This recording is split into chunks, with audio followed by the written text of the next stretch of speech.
Hello everybody. Today it can sometimes feel as if manufacturers are going out of their way to obscure what engines exactly are powering their cars. Perhaps it's a shame about the fact they haven't moved entirely to electric yet, or more likely the reason is they don't want people to know that entire lineups are all powered by the same uninspiring 2-litre 4-cylinder. But wind the clock back to when this car was made in the 1990s, which I'm pretty sure is about 10 years ago, and things were very different. Whole cars were sometimes sold just on the back of the engine that powered them, and such is the case with this, because what we have here is the final model ever to receive the fabled Jaguar V12. This is a 1994 XJ12, and I'm quite enjoying it.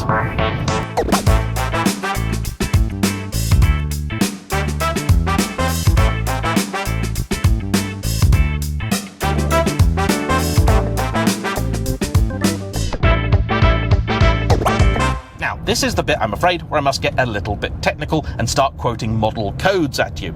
This is the X300. Specifically, the V12 version is the X305. It replaced the XJ40 generation car, which was in production from 1986 until 1994. Though compared with both its direct predecessor and successor, this had a very short life. The X300 was only on sale from 1994 until 1997. It is easily one of the most important cars Jaguar ever made.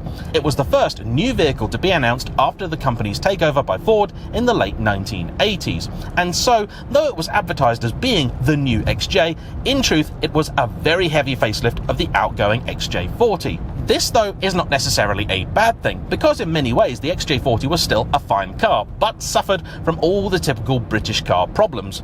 Ford didn't want that, so they spent a couple of $100 million on modernising and updating Jaguar's factories and the car itself. As a result, the car was meant to be better in just about every measurable way. And history tells us that seems to be the case, because the X300 now is widely regarded as a very good car, certainly better as an ownership proposition than the older XJ40. Helpfully, the last Jaguar of this era that I drove was actually this car's direct predecessor, the incredibly short-lived XJ81. I drove the Daimler 66 version, which is essentially the upmarket model of the XJ12. The reason that model is so short-lived is about as British as you can imagine. You see, back when the XJ40 was being designed in the early 1980s, there were rumours abounding that Jaguar's own engines were going to be replaced with the Rover V8, which I'm sure many wouldn't think to be a bad thing, but Jaguar were very proud. They didn't want that to happen, so they deliberately designed the car in such a way you could not fit a V engine in it, forcing management to continue using the Jaguar Straight 6. For that reason, in even the early 90s, the only way to get your hands on a 12-cylinder XJ was to buy the old Series 3 based car. As that could trace its roots back to the 1970s, Ford rightly called this out as madness and told Jaguar that they were to build a modern V12 flagship out of the then current platform. By the time they'd done that, though, the new X300 was just around the corner, so it wasn't on shelves for very long. As it happens, I suspect that even by the time it arrived in 1994, this XJ12 was already something of an anachronism. But that doesn't stop it from being fun in 2022. Allow me to demonstrate.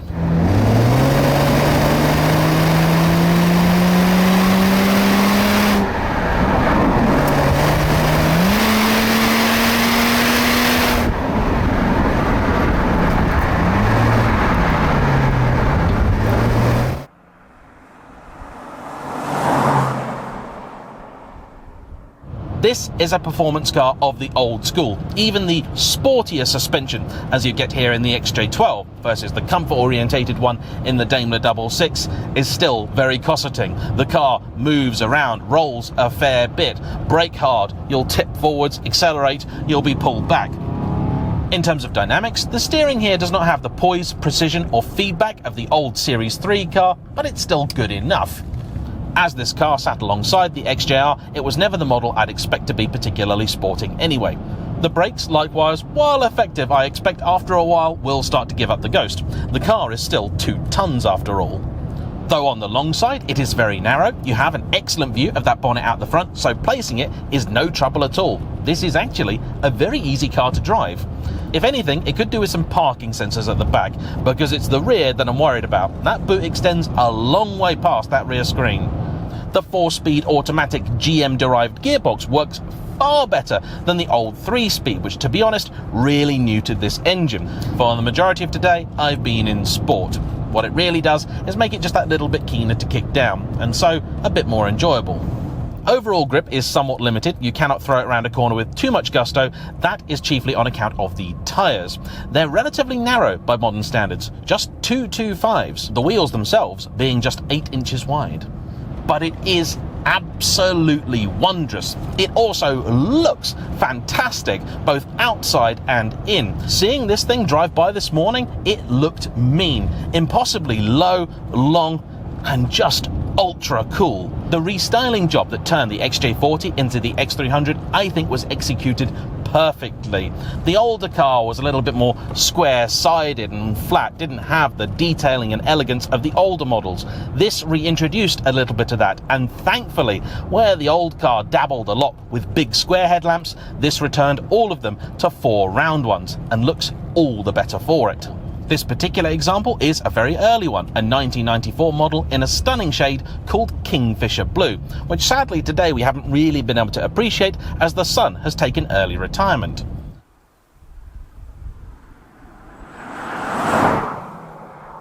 The interior is your typical Jaguar feast of leather and actually less cheap switchgear than in previous cars. Much of it is Ford derived, and in Jaguar's defence, many of these switches down here I believe Aston Martin also pilfered for the V12 Vanquish, which cost a lot more than this, though it wasn't exactly a cheap car. These, when new, were 65,000 quid, the equivalent of about 125 grand now. In fact, if you want to know everything that there is to know about Jaguars of this era, I'll tell you what my father did when I was a kid. He said to me, "James, if you're a pub landlord, you'll buy an XJ6. And if you're a Division 1 football manager, the Premiership of its day, you'd buy an XJ12. Truth be told, I think the job Ford did is actually a very good one. Because of it, this car doesn't really feel any more out of date than just about anything else from the late 90s or early noughties. This is very similar to the stuff you'd get in the XK that came a few years later, and as mentioned, many Aston Martin products too. All of it works. There are no warning lights on, the gauges are clear, easy to read, especially the one that says fuel. We'll talk about that in a minute. But other than weird little touches down here, like the chrome door handles that feel a bit more 70s, overall, it's quite a modern car. However, the car is not without its faults. Let's start with the interior. Lovely and leather-covered though it may be, it's still clearly an older platform. You have these little pieces here that protrude and feel very much like the recovered 80s items that they are. The handbrake is in the strangest position, right by your left leg between you and the centre console. Yeah, sure, that 4-speed automatic is an improvement, but come the late 90s, it was already an out-of-date item. Then many other manufacturers had already moved to a 5-speed. And then we come on to what is perhaps this car's biggest problem of all, which is a shame because that's its selling point, the engine. There is, I suppose, inherently nothing particularly wrong with the 6-litre version of the Jaguar 12-cylinder. It is more sprightly and pokey all round than the older 5.3-litre and slightly less thirsty. However, it's still a juicy bugger. Even driven gently, you'll be doing about 22 the gallon, and driven not gently, which is much of the time, that'll drop quite rapidly, to the point that when we were doing drive-bys earlier, Robert, this car's owner, wasn't even going hard, and he was achieving 4. Yeah, 4. Back in the 1990s, people made fun out of how thirsty the Jaguar 12 was.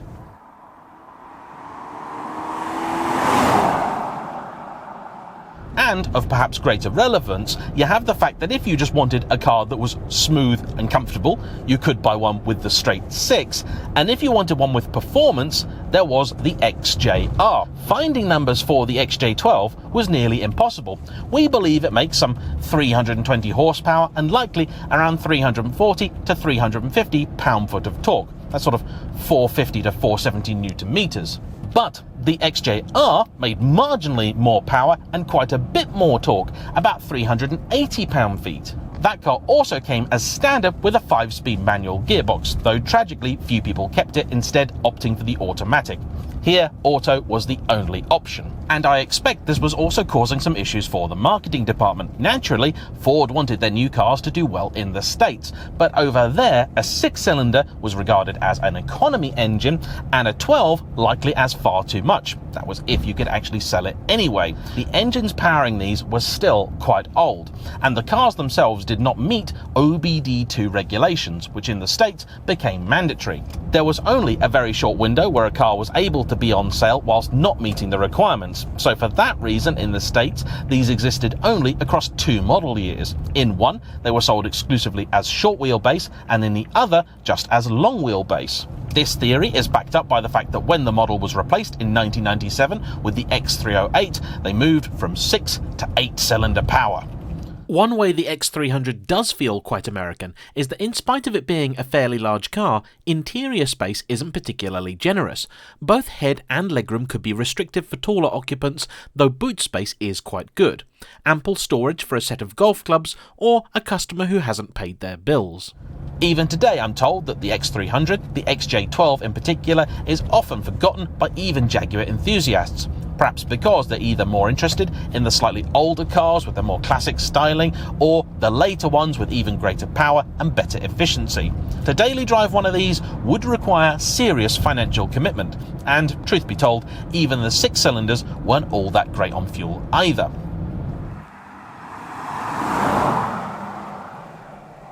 However, you simply cannot escape the fact that this is a special car.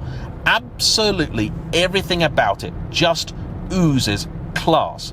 It looks spot on. To me, I think it's one of the prettiest Jaguars of all time, and the XJ is a model it's taken me a long time to appreciate, but this one of all of them, I think, got it. The stance, the shape, the detailing, it just works. You would not mistake this for anything else. The engine also has just enough power that it will still get you down the road and impress, but not so much that it will overwhelm the chassis. The car does have basic traction control and ABS, but honestly, I would pretend like it doesn't. The Ford connection also means that these are cars which are tangibly more reliable and perhaps a little bit easier to maintain. Though them being old Jaguars, don't expect them to be cheap. This particular car was bought by a lovely man called Den in the 2000s. He'd always wanted one, had admired one, and finally decided to take the plunge. He bought it and used it for high days and holidays.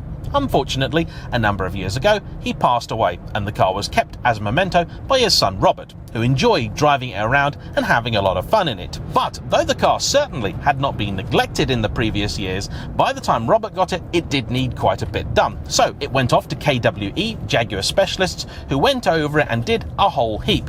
This included chiefly working on hoses that were leaking, a little bit of subframe work, that sort of thing. This car apparently was actually pretty good in terms of rust and had been fairly well kept. But there is no escaping the fact it is a car of a certain age, and so there is an amount of stuff you need to do that really should be considered maintenance, or if you prefer, gentle restoration. Pretty much everything in here actually works. The only item not presently functional is the air conditioning, but the fault there is known and it's not a biggie. Oh, lovely, lovely stuff. I can understand why it would have been so difficult to persuade people to get into the XJ12, particularly when the XJR existed. However, this was a car clearly aimed at a different type of customer, someone who understood the benefits of that 12-cylinder, and they weren't just power. It was class, it was smoothness, it was a luxury. It was that sense of knowing that what you've got is the best that they can do. And that clearly was never going to sell that many cars. Even for myself, it would take a lot to make me get into one of these over an XJR, particularly as I know I would drive the thing and the fuel cost is going to be eye-watering. For that reason, the XJ12 never really sold in great quantities. Of the 4 years that it was on sale, some 92,000 X300s found a home, but of those, only a small fraction, 1 or 2%, were made up of 12-cylinder models. Today, on the roads of Britain, they are an incredibly rare sight. But I think, if you've got one worth preserving, because they give you a little bit more sportiness than a Mercedes S-Class of the day. They are just about modern enough that I feel like I could hop in and drive this car. They're not like the old Series 3, which still feels very, very retro. And there's no escaping the fact it's a proper Jag. Jaguar's thing has always been grace, pace and space, and I'd say this is a car that possesses all three in equal measure.